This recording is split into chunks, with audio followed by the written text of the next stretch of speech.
Hi everyone, welcome to La Luna Recording and Sound. I'm staff engineer Sam Peters. I'm here with studio owner Ian Gorman, and we're here to talk about this beautiful facility, the beautiful equipment he has here, and some of the history that has gone down with La Luna. Tell us a little bit about the studio.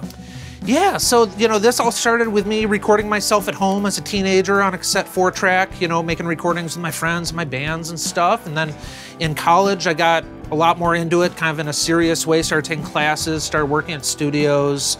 And eventually, about 20 years ago, I opened up my first kind of pro home studio, if you will, out of an apartment I was renting. Just started collecting gear, growing, making 1 million albums, and moving from larger place to larger place till eventually we're able to do something like this here. This studio this location opened about 5 years ago, and this building was a foundry built in the 40s for World War II. When we started working on this place, it was just a big empty building, and everything you see here, from the floor to the walls to the ceiling, was all designed by me and built by a team that I hired of super awesome, skilled people that made this place so beautiful. So yeah, this location has been here about 5 years, but it's really kind of a continuation of about 30 years of obsessive recording in various forms. Love it, man. Love it so much. I feel so lucky to be in this space, to be working here. I love this control room so much. Let's just start to dig into some of the cool gear we got in here. Yeah, so this is a Trident 78 console. It's a modern console currently in production by Trident. Trident is a console manufacturer that began as Trident Studios in London in the late 60s. Beatles, Bowie, T-Rex, Queen, all kinds of great stuff like that in London. And this is, although it's a modern console, it's obviously designed as a homage and a continuation of the legacy of a lot of their vintage consoles. It is a beautiful sounding board. I love the pre's, I love the EQ. It's just a pleasure to get to use. And it's really the centerpiece of the whole place. Yeah, I love this console so much. I mean, the EQs alone sound so good. Sometimes when I pull up like for instance, when I do a rap session, I'll just throw the vocal through the Trident pre's and just EQ with the Trident, and it sounds so good. Yeah, yeah, a lot of studios, like the board is kind of like the fine whatever utility pre's, and the outboard stuff for the fancy things you use for the important stuff. Sure. But not here. I mean, these Trident pre's and EQs rival anything else we have in the place. Yeah. I can make a record just on this board and be super happy with it. Totally, absolutely, man. Yeah. So you mentioned that we rock Pro Tools, we rock Logic here. Talk about the interface that we use as well. Yeah, so our main interface is this Antelope Orion here. A lot of people look at the Apollo and think that's our interface. Used to be. Tricked you. Yeah, right. But the Apollo we keep around for the plugins. Love the UA stuff. Same. And I use that as my main interface for many years. But this Antelope Orion I've had about 5 years now, and it is just beautiful. Great converters. It just rock solid, never have a problem with it. And the 32 I/O allows us to do some pretty complicated, evolved sessions really seamlessly. Yeah. And just works great. Yeah, love it as well. Awesome. We're standing next to all this beautiful gear. We have vintage gear, we have modern gear. A couple of my favorites are the Warm Audio 76. I really love it for, you can get really aggressive style compression or really clean, transparent compression and color the sound. Another one of my favorite pieces is the 1073 pre's. Sounds so good. I love the EQs on that. Tell us about some of your favorites. Man, well, I mean, so much of this I love and I've been collecting for a long time, but some of the pieces around here that are really special to me, the SSL Bus Plus is a pretty new thing here we just got a few months ago, brand new thing from SSL, and it's just a magical compressor with all kinds of bells and whistles, and it's just a major part of my mastering chain now, tracking, of course. In terms of something more vintagey and, I suppose special to me, one-of-a-kind kind of thing is this Altec 1567 tube mic pre. This one's a 1966 Altec that I got from a great friend of mine, John Erskine, great engineer and mentor. Yeah. And this one in particular is a bit of music history. This one came from the studio where Wu-Tang recorded 36 Chambers, and that was used on the album. So, some legendary recordings have gone through that, and it's just, you know, a real special piece to me. Yeah, I love the Alt-Tec so much. I love it crunching things out on it. Sounds so good. And it has such a great transient response. I mean, you throw a snare through it and the snare just really pops through that Alt-Tec. I love it so much. Yeah, it's just beautiful sounding. We do a lot of mixing and mastering here too, so having this SSL Bus Plus here, sometimes we just use this on our mastering chain and that's it. It just sounds so good. The dynamic EQs on it are so powerful.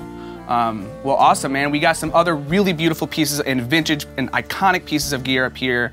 Tell us a little about the Echoplex you got. Yeah, so this is early 70s Echoplex EP4 tape delay. It's a little miniature tape machine that we use for tape delay, and I just love it. You know, I mean, something that is a running theme throughout this place, and I think reflected in everything here, but especially the outboard gears, the combination of vintage and modern.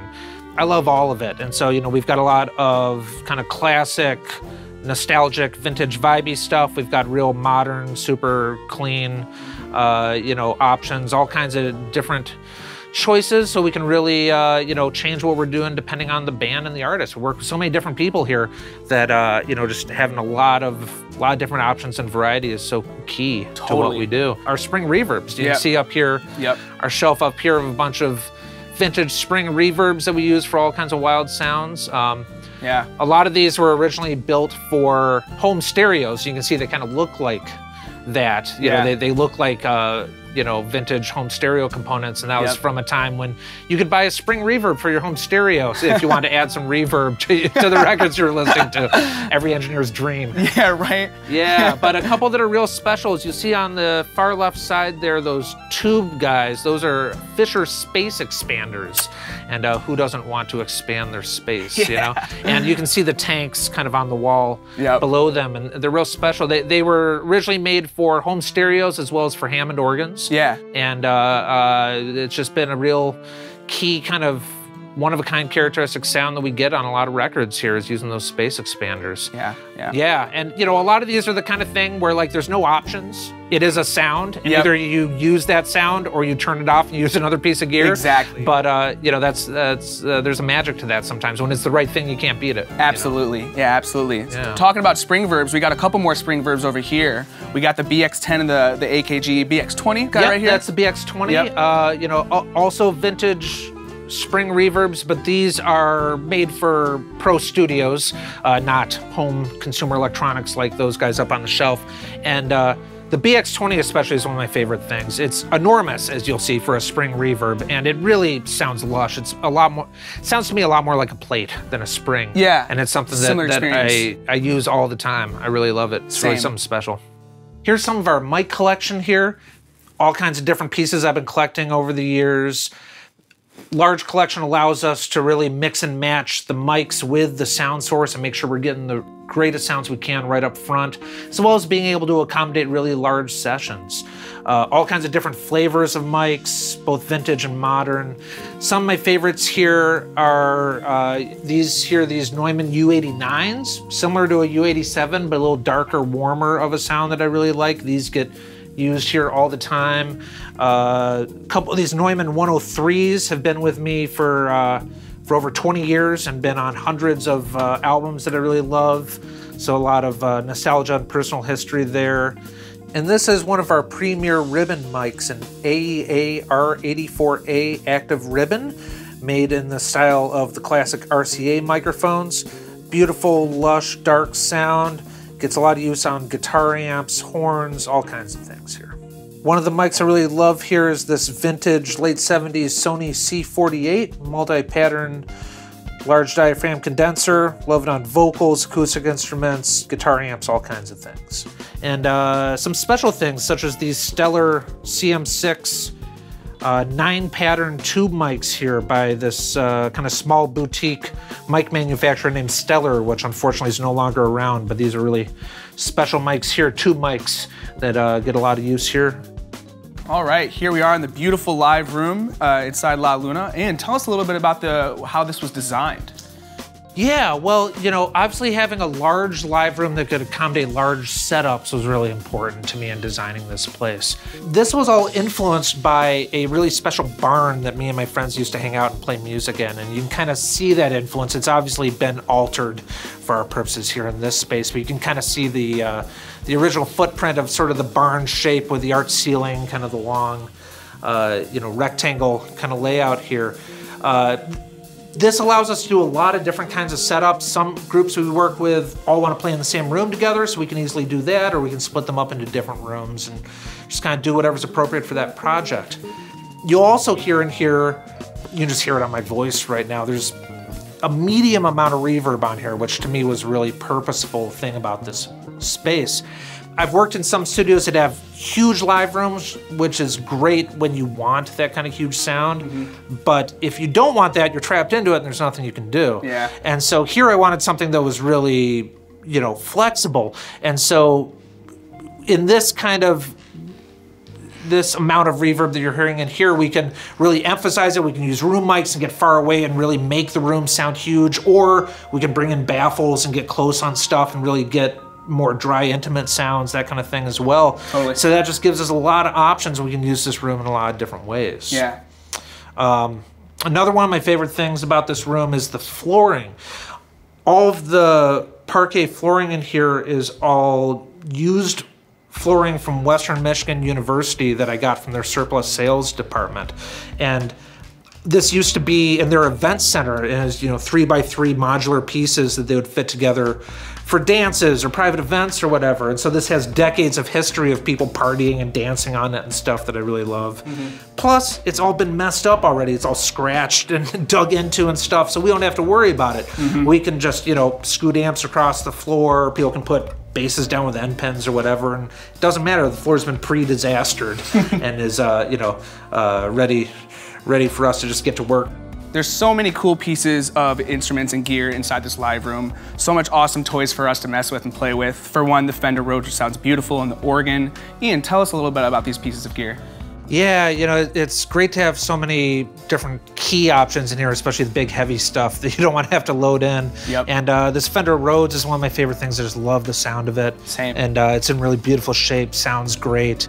To me, one of the most special things in this place, though, is this Hammond Leslie setup, which is a real dream. There's a early 60s Hammond A100 with a Leslie 145 that were found for me by some Michigan keyboard legends. Mike Lynch and Jim Alfredson both helped me hunt these guys down, and they're just in great shape, and we use them all the time here in the studio. Yeah, some of my other favorite things in here is the amount of gear that's made in Kalamazoo that we have here in the studio, which I really love. One of my favorite things here is this Gibson J50, which was my dad's. And he gave it to me when I was a teenager, and I've played this guitar my whole life. Totally. This Gibson Falcon amp here is also Kalamazoo made. Yeah, you mentioned the Gibson. We have so many amps here. Do you have a couple favorites? There's so many, you know, it's always mixing and matching amps for different sounds. Yeah, it's almost, you can't go wrong, you know? Yeah. The twin verb also just sounds absolutely amazing. The twin gets used here all the time. Yep, just kind of a go-to a lot of times. Yep. This Silvertone here, this amp in case, that's a tube amp built into the case here. That's something that gets a lot of use. And down here on the end, the Ampeg flip-top bass combo here is something that really love using on sessions too. You know, one of the great things about working in the studio is you don't necessarily need to be using huge amps. You can use small amps and get great sounds in the studio. Totally. Things that don't necessarily work live can work great on a record. We have a couple different house drum kits here at La Luna. The one that probably gets the most use here is this 70s Ludwig Hollywood kit that is just a really great fit for this room. It sounds awesome in the live room here. And it's interesting to hear how many different sounds we get with different drummers playing it. We've recorded it, I don't know, probably, you know, dozens and dozens of different drummers playing the same kit. And it's kind of this interesting lesson in how tone is in the player more than the kit or the room. But yeah, it gets a lot of use. Great sounding rock kit, can get real heavy sounds in here and that kind of thing. We also have a Gretsch Catalina jazz kit here. We do a lot of jazz as well, which, you know, obviously great to have a different kit option for that, something smaller and different sound. And sometimes people mix and match the different pieces and really just kind of get their own custom drum sound. Of course, people bring in their own kits too and that kind of thing, but we have a lot of really good options here for people just looking to use what we already have, as well as buckets full of percussion instruments and tambourines and all that good stuff there as well. Here's our house piano, a Kawai GM2 Baby Grand that came to us via King's Keyboard in Ann Arbor. Just love the sound of this piano, plays really nice and gets a lot of use here. It's on tons of recordings that we do. And you know, the Baby Grand size is a really nice fit for a lot of the styles of music that we work with, as well as, of course, just the practical nature of the size of the room and that kind of thing. And yeah, just, you know, kind of a cornerstone of the sound of a lot of recordings from here. We're here at the larger booth. We have two at La Luna, one small, one larger. A really powerful part of this studio is getting great isolation. We have a bunch of tie lines even in the hallways and even in the front entryway, and that allows us to get great isolation but still being able to utilize the live room. You have any cool pointers or things you would like to say about the booths? It's important to me to have booths that are really open feeling and not claustrophobic at all. Totally. And so not only do we have nice sized booths with lots of windows and sight lines and a camera monitor system to be able to see into some of the other spaces. Yep. And you know, a lot of times when we're working with artists in the studio, they could be in there for long hours. So we don't want them to feel all kind of like cooped up in a closet somewhere. We want it to feel real natural and open. And so that's really important. Yeah. Also, having nice sized booths allows us flexibility of doing all kinds of different things in it. Drums can sound great in here when we want like a tighter, drier drum sound, or when it just makes sense to our session setup and layout. Yeah. You can put a whole horn section in here. You know, there's a lot of options, a lot of different ways we can use the space. Totally, totally, man. Thank you so much for hanging out with us on our little studio tour and watching us geek out about audio stuff. If you want to learn more about us, we're easy to find on Instagram, Facebook, lalunarecording.com. Thank you so much.